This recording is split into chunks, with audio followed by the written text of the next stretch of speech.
Bismillahirrahmanirrahim. Assalamualaikum warahmatullahi wabarakatuh. Saya Zulaika binti Muhammad Tahir. InsyaAllah hari ini saya akan bentangkan tentang e-book margin pracukai.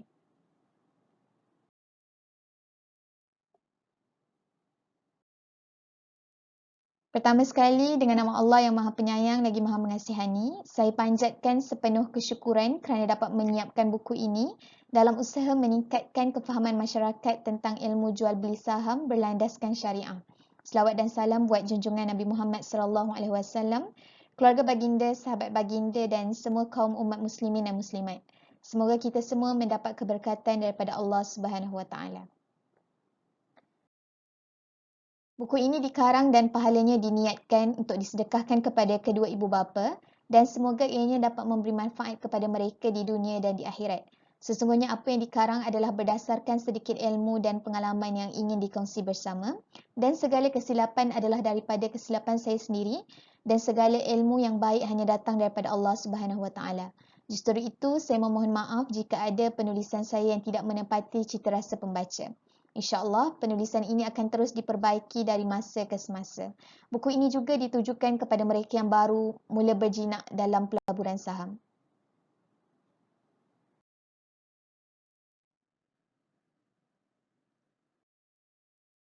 Seterusnya ialah pengenalan margin pracukai. Margin pracukai merupakan pendapatan sesebuah firma selepas semua belanja operasi dan susut nilai ditolak daripada hasil untung jualan dan dibahagikan dengan jumlah jualan. Ia dihitung tanpa mengambil kira jumlah cukai yang perlu dibayar oleh sesebuah syarikat atau perniagaan. Keuntungan sebelum cukai juga menentukan jumlah cukai yang akan dibayar oleh syarikat. Peratusan cukai yang perlu dibayar akan bergantung kepada pendapatan sebelum cukai. Seterusnya, margin ini juga merupakan salah satu cara terbaik untuk pelabur membandingkan keadaan kewangan syarikat dengan syarikat yang lain, khususnya yang berada dalam industri yang sama. Hal ini kerana untung bersih yang mengambil kira cukai akan menjejaskan serba sedikit pendapatan sebenar sesebuah syarikat. Perbelanjaan cukai juga dapat mengelirukan perbandingan keuntungan antara syarikat. Hal ini kerana kadar cukai berbeza-beza mengikut keadaan yang umumnya di luar kawalan pihak pengurusan dan tidak semestinya mencerminkan prestasi perniagaan dengan baik. Margin pracukai mempunyai pelbagai kepentingan yang tersendiri. Yang pertama ialah memberi bayangan terhadap keadaan kewangan syarikat. Sebagaimana yang kita tahu, cukai mempengaruhi pendapatan keseluruhan syarikat. Oleh itu, margin pracukai boleh menjadi kayu ukur terhadap prestasi sebenar syarikat sebelum perbelanjaan cukai mempengaruhi untung bersih dan juga memberi kesan terhadap turun naik untung sesebuah syarikat. Yang kedua, ianya dapat membantu mengukur tahap kesihatan kewangan syarikat dengan lebih tepat.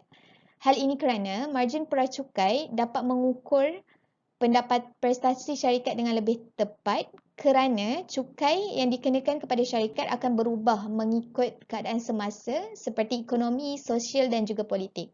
Oleh itu, pengiraan pendapatan sebelum cukai adalah lebih konsisten. Yang ketiga, margin pracukai berfungsi sebagai salah satu nisbah keuntungan. Ianya dapat membantu mengukur keuntungan syarikat di mana kita boleh menisbahkan pendapatan sebelum cukai dengan jumlah jualan bagi menentukan berapa setiap unit jualan itu memberi untung kepada syarikat. Semakin tinggi nisbahnya, semakin tinggi kedudukan kewangan syarikat. Yang keempat adalah untuk menghapus sebarang perbezaan keuntungan yang disebabkan oleh pertimbangan cukai. Sesetengah perniagaan menggunakan margin pracukai bagi membandingkan prestasi syarikat mereka. Hal ini kerana komponen seperti potongan cukai dalam satu tempoh mungkin berbeza dari tempoh yang lain. Margin pracukai dilihat sebagai ukuran yang paling tepat untuk kewangan syarikat kerana ianya lebih konsisten dari semasa ke semasa. Seterusnya ialah langkah-langkah untuk mengira margin pracukai. Yang pertama, kita perlu mengumpulkan semua data kewangan mengenai pendapatan yang diperoleh oleh syarikat. Pendapatan boleh datang dari pelbagai sumber termasuk pendapatan sewa, diskaun yang diterima, tentunya jumlah jualan dan lain-lain lagi. Antara sumber pendapatan lain termasuk perkhidmatan, faedah yang diterima pada akaun bank dan juga bonus. Seterusnya, kita perlu nilaikan perbelanjaan yang perlu ditolak. Bagi sesebuah firma atau syarikat perniagaan, kemungkinan perbelanjaan yang ditanggung adalah sewa, hutang, utiliti dan juga kos barang untuk dijual. Selain daripada itu, terdapat juga belanja lain seperti gaji yang tidak dibayar ataupun terakru serta sumbangan amal yang pernah dibelanjakan juga perlu direkod oleh syarikat tersebut. Langkah seterusnya, tolakkan semua perbelanjaan yang dinilaikan daripada pendapatan yang diperoleh. Perbezaannya adalah apa yang disebut sebagai pendapatan pracukai ataupun keuntungan sebelum cukai. Pendapatan pracukai itu perlu dibahagikan dengan untung jualan bagi mendapatkan margin pracukai. Berikut merupakan formula margin pracukai yang boleh digunakan oleh firma untuk mengukur pendapatan syarikat sebelum dikenakan cukai. Pertama sekali, kita perlu cari pendapatan pracukai iaitu pendapatan kasar tolak dengan belanja operasi, belanja faedah, susut nilai dan tambah dengan hasil faedah. Kemudian nilai daripada pendapatan pracukai ini perlu dibahagi dengan jumlah jualan. Kemudian kita akan dapat margin pracukai. Merujuk kepada formula yang telah ditunjukkan di halaman 19, komponen-komponen di dalam formula tersebut membawa maksud yang pertama margin kasar iaitu semua keuntungan yang telah pun dijana oleh perniagaan. Seterusnya belanja operasi iaitu perbelanjaan syarikat sepanjang tahun.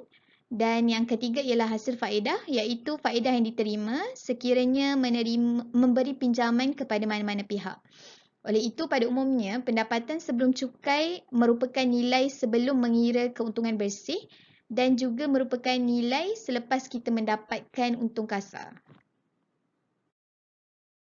Seterusnya, kita akan lihat pendapatan pracukai dan pendapatan selepas cukai ataupun lebih dikenali sebagai untung bersih. Untung bersih merupakan keuntungan akhir sesebuah syarikat yang biasanya dijadikan sebagai kayu ukur pertama terhadap prestasi syarikat sepanjang satu tempoh perakaunan. Pada asasnya, pendapatan pracukai dan pendapatan selepas cukai ataupun untung bersih mempunyai kepentingan tersendiri. Kedua-dua komponen ini mempunyai fungsi yang sama iaitu bagi menunjukkan prestasi kewangan syarikat secara keseluruhan. Untung bersih merupakan kesinambungan daripada pendapatan pracukai. Sebelum pendapatan syarikat ditolak dengan cukai yang dibayar bagi mendapatkan untung bersih, nilai tersebut direkod sebagai pendapatan pracukai. Seterusnya, kita beralih kepada bab pendapatan pracukai dalam penyata pendapatan.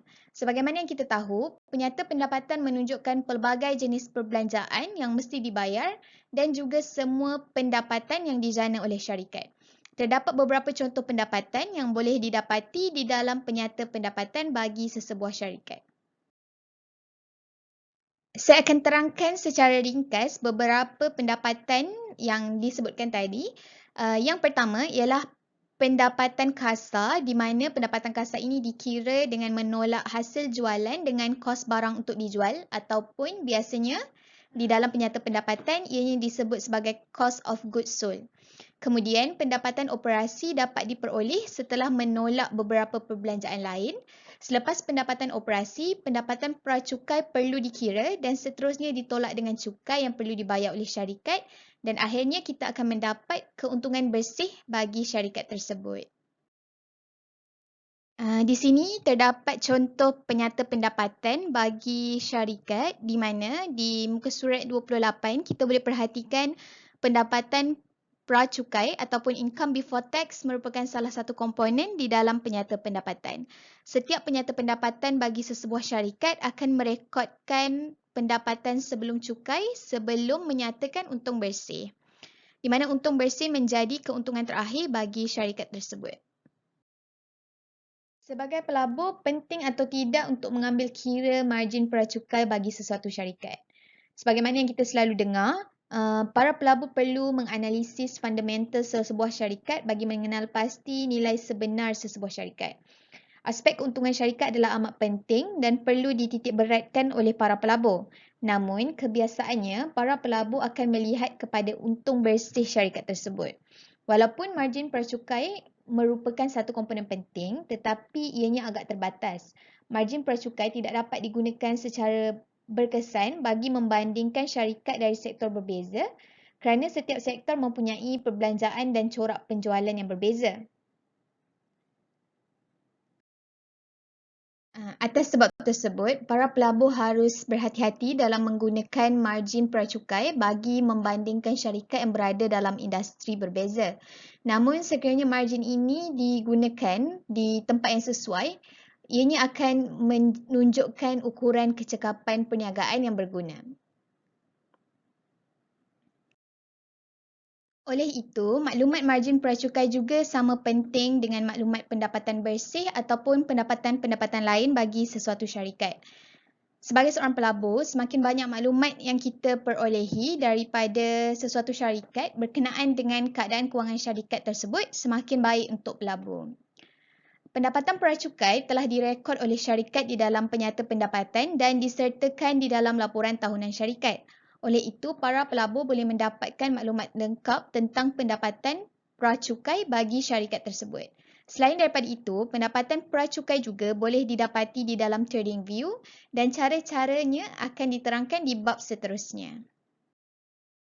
Bab berikutnya ialah tentang pendapatan pracukai dalam TradingView. Pendapatan pracukai bagi sesuatu syarikat boleh dikenal pasti melalui TradingView. TradingView boleh membantu anda bagi mencari keadaan pendapatan pracukai syarikat sama ada bagi tempoh tahunan ataupun tempoh suku tahunan. Namun, data margin pracukai adalah tidak tersedia. Oleh itu, kita hanya boleh mendapatkan graf pendapatan pracukai daripada laman web TradingView.